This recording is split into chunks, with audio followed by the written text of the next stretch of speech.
Intermediate Part 1, Sunshine, page number 803, comprehensive edition. Here we will do past papers for the question, put the correct form of the verb. Exercise number 18. The first line is, you had better to your doctor. You had better to your doctor. You can see मैं screen flash कर रही हूँ. इसके नीचे हमें 4 options दिए गए हैं. Go, went, gone, have gone. Go, went, gone, have gone. Let's move to the word assignment. यहाँ पे you can see, आप देख लीजिए कि यहाँ मैंने फ्लैश कर दिया. The first line is, you had better to your doctor. यहाँ पे हमारे पास राइट ऑप्शन है had better के साथ राइट ऑप्शन लगेगा गो. आप असाइनमेंट में यहाँ पे देखिए had better plus V1. Had better का मतलब होता है तुम्हारे लिए बेहतर होता, तुम्हारे लिए बेहतर होता. जब हैड बेटर लगे तो ये इन्फिनेटिव हो जाता है. हैड बेटर के बाद हमेशा वर्ब की फर्स्ट फॉर्म लगाते हैं. You had better go to your doctor. हमेशा याद रखिए कि हैड बेटर के बाद कभी भी टू नहीं लगाना. यू हैड बेटर तुम्हारे लिए बेहतर होता, go to your doctor. The next sentence is, would that I dash reach. would that I dash reach. would that plus were. अगर पीछे would that हो तो इसका मतलब है यहाँ किसी इमेजिनरी सूरत हाल का जिक्र किया जा रहा है, यहाँ किसी ख्वाहिश का इजहार किया जा रहा है. So apparently that looks weird कि आई के साथ वर कैसे आ सकता है, लेकिन बिल्कुल आई के साथ वर आता है. कब आई के साथ वर आता है? जब कोई इमेजिनरी सूरत हाल हो या किसी ख्वाहिश का इजहार किया गया हो. Would that I were rich. काश के मैं अमीर होता. वर आप यहाँ पे लगाएंगे. The next sentence is, when the college bell rang I dash breakfast. अब यहाँ पे ये देखिए, ये जो रैंग है, ये रैंग पास्ट को शो कर रहा है. तो हमारा फार्मूला क्या बनता है? पास्ट. अगर जुमले के एक हिस्से में पास्ट हो तो सेंटेंस के दूसरे हिस्से में भी हम पास्ट लगाएंगे. लिहाजा ब्रैकेट में आप इसे फॉर्मुलेट कर लीजिए कि past plus past.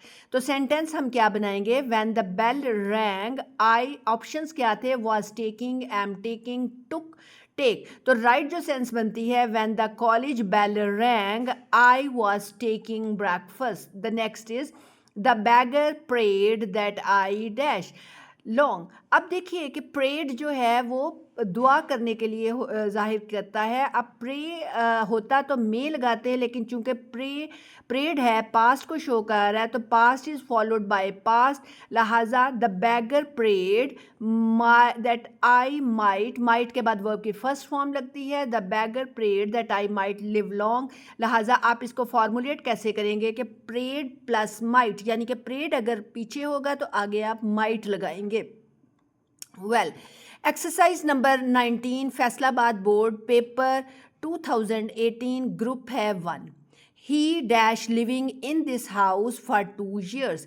He dash living in this house for 2 years. याद रखिए, अगर सेंटेंस में for या since आए, what is that? for या since आए, तो for और since को टैकल करने के लिए इसका मतलब होता है कि टाइम शो हो रहा है. तो फार्मूला आप क्या बनाएंगे? सिंस और फॉर के बाद या तो हैज़ बीन लगेगा, या हैव बीन लगेगा, या हैड बीन लगेगा, और उसके बाद प्लस वर्ब की फर्स्ट फॉर्म और आईएनजी. यहाँ पे अकॉर्डिंग टू द सेंस हमारे पास जो सेंटेंस बनता है वो है, he has been living in this house for 2 years. The next is, pride dash a fall. हमेशा याद रखिए कि प्राइड हैथ अ फॉल, ये राइट ऑप्शन है. ये एक प्रोवर्ब है. प्रोवर्ब जो है हमेशा हम सिंपल प्रेजेंट टेंस में जाहिर करते हैं. प्रोवर्ब सिंपल प्रेजेंट टेंस में, हैथ ओल्ड इंग्लिश है, pride hath a fall. Proverb plus simple present tense. Next है, I knew he dash right. अब ये देखें, न्यू जो है, न्यू क्या शो कर रहा है? पास्ट शो कर रहा है. हमने सीखा कि पास्ट प्लस पास्ट, यानी अगर सेंटेंस के एक हिस्से में पास्ट वर्ब होगा तो दूसरे हिस्से में भी हम पास्ट लगाएंगे. तो यहाँ पे आई knew he was right. Right option is I knew he was right. 2 and 2 4. याद रखिए, जब दो सब्जेक्ट्स कंजंक्शन के साथ जुड़ जाएं, यहाँ कंजंक्शन क्या है? एट. 2 and 2, ये जब दो चीज़ें एंड के साथ जुड़ गई तो इसका मतलब है आगे हम जो फॉर्म है वो फर्स्ट लगाएंगे, उसके साथ एस या ई एस नहीं लगेगा. 2 and 2 make 4. Right option is 2 and 2 make 4. The next is if he worked hard he would have passed. यहाँ पे कंडीशन नंबर 3 का फॉर्मूला लिख लीजिए कि अगर सेंटेंस के एक हिस्से में हैड आएगा तो दूसरे हिस्से में वुड हैव होगा. जैसे हमारे पास यहाँ पे ये क्लियर था कि हमारे पास यहाँ पे वुड हैव है, तो फॉर्मूला क्या कहता है कि अगर एक हिस्से में वुड हैव है तो पीछे हम हैड लगाएंगे. फॉर्मूला क्या बनाएंगे, ये है कंडीशन नंबर 3, यानी जो शर्तिया जुमले होते हैं ये कंडीशन नंबर 3 है, had plus would have. If he had worked hard, he would have passed. Next, exercise number 20, Faisalabad board paper है 2018 का, ग्रुप है 2. Let us go before it dash too late. अब ये सेंस इसकी बन रही है कि आओ चलें इससे पहले कि बहुत देर हो जाए. अब ये एक जनरल ट्रूथ है. ऑफ कोर्स अगर आप बहुत देर करते हैं तो काम आपका रह जाता है, इसलिए बहुत देर होने से पहले आपको काम शुरू करना चाहिए. जब भी जनरल ट्रूथ होगा वहाँ पे हम सिंपल प्रेजेंट लगाएंगे. ठीक है, तो let us go before it is too late. The right option is it is too late. Next is when the phone rang I dash. अब अगेन यहाँ पे स्टूडेंट्स देखिए कि रैंग जो है वो पास्ट को शो कर रहा है. Past is always followed by past. when the phone rang I was taking tea. past plus past is always followed by past. The next is you are the one who liked. you are the one, तुम वो हो जो, ये are है ना, present is followed by present, यानी एक में प्रेजेंट है तो आप प्रेजेंट ऑप्शन चूज कर सकते हैं. You are the one who is liked. Next है she here for a month. ये देखें अगेन फॉर आ गया. मैंने आपको बताया कि सिंस और फॉर अगर आ जाए सेंटेंस में तो आप क्या एप्लीकेशन यूज़ करेंगे. Since for plus has have had been plus V1 ing. तो सेंटेंस हमारा क्या बनेगा, she has been here for a month. Next है iron dash in water. Right option होगा आयरन सिंक्स इन वाटर. ये universal truth है, general truth है. एक जनरल ट्रूथ है कि आयरन जो है sinks in water. General truth के लिए हम जनरल ट्रूथ प्लस V1, जब भी आपने जनरल ट्रूथ शो करना है उसके लिए वर्ब की फर्स्ट फॉर्म लगाते हैं. Iron sinks in water. Exercise number 21 Gujranwala board paper 2018 group 1. When he dash I will let you. यहाँ पे कंडीशन नंबर 1 शर्त, पहली शर्त का फार्मूला लगेगा कि अगर सेंटेंस के एक हिस्से में फ्यूचर होगा तो आप दूसरे में प्रेजेंट लगाएंगे. ये देख लीजिए मैंने नोट डाउन किया. कंडीशन नंबर 1 का फार्मूला क्या है, प्रेजेंट प्लस फ्यूचर. सेंटेंस के एक हिस्से में प्रेजेंट टेंस आएगा और दूसरे में फ्यूचर आएगा. यहाँ हम क्या लगाएंगे, when he arrives I will let you.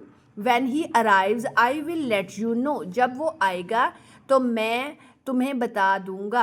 अब उर्दू में अगर बोलें जब वो आएगा तो मैं तुम्हें बता दूंगा, बज़ाहिर यूँ लगता है कि सेंटेंस के दोनों हिस्सों में पास्ट टेंस हो, फ्यूचर टेंस होगा, लेकिन ऐसा नहीं होता. एक हिस्से में प्रेजेंट टेंस लगाते हैं और दूसरे हिस्से में फ्यूचर टेंस लगाते हैं. Condition number 1, I work hard so that I dash. अब यहाँ पे राइट ऑप्शन है सो that I may not fail. आप फार्मूला यहाँ पे बना लीजिए सो दैट प्लस मे, यानी कि अगर पीछे सो दैट हो तो आगे आप मे लगाएंगे प्रोबेबिलिटी शो करने के लिए, इम्कान शो करने के लिए. I work hard so that I may not fail. Next sentence honesty never dash wasted. ये भी प्रोवर्ब है, मैंने आपको बताया प्रोवर्ब है, यूनिवर्सल ट्रूथ है. प्रोवर्ब जब लगाते हैं तो V1 लगाते हैं. यहाँ पे क्या होगा, honesty never goes wasted. Proverb है ये, ठीक है, प्रोवर्ब V1 लेता है, एक जनरल ट्रूथ है. आई remember I dash you last year, ये जब लास्ट ईयर सेंटेंस में आ जाए तो ऑलवेज रिमेंबर कि ये नियरेस्ट पास्ट को शो कर रहा है। नियरेस्ट पास्ट जब शो हो तो हम सिंपली वर्ब की सेकंड फॉर्म लगाते हैं। सेंटेंस क्या होगा? I remember I met you last year. I remember I met you last year. Next है if he dash I shall help. If he dash I shall help, ये condition number 1 है। Again sentence के पहले हिस्से में present, दूसरे हिस्से में future. If he comes I shall help him. Exercise number 22, Gujranwala board paper 2018 group 2। It's snow again. Weather को अगर आपने शो करना है, पीछे इट का सब्जेक्ट बन रहा है तो, और अगेन यानी फ्यूचर का इम्कान जाहिर हो रहा है। It will snow again. Next if he had come I dash him, ये कंडीशन नंबर 3 है। हैड सेंटेंस एक तरफ और दूसरे में वुड हैव, ठीक है। इफ़ ही हैड कम, यहाँ पे हैड उसने लगा दिया तो सेंटेंस के दूसरे हिस्से में हम वुड हैव का ऑप्शन चूज़ करेंगे। If he had come I would have helped you. Next he dash all the day long, यहाँ पे he dash all the day long, यहाँ पे हम लिखेंगे he wept all the day long, वो पूरा दिन रोता रहा। According to given options he wept all the day long. The office dash at PM, और जब हमने रूटीन कोई शो करनी हो, रेगुलरिटी शो करनी हो और हमें ऑप्शंस भी दिए गए हैं प्रेजेंट के, तो यहाँ सिंपल प्रेजेंट यूज़ करेंगे। प्रेजेंट इंडेफिनिट रेगुलरिटी और हैबिट्स को शो करने के लिए यूज़ होता है। यहाँ होगा the office closes at 4 PM। Next would that I dash a king, यहाँ पे दोबारा चूंकि ख्वाहिश का इजहार किया जा रहा है तो आप लिखेंगे would that I were a king. Subject I के साथ वर यूज़ होगा क्योंकि ख्वाहिश का इजहार किया जा रहा है। That's all over here.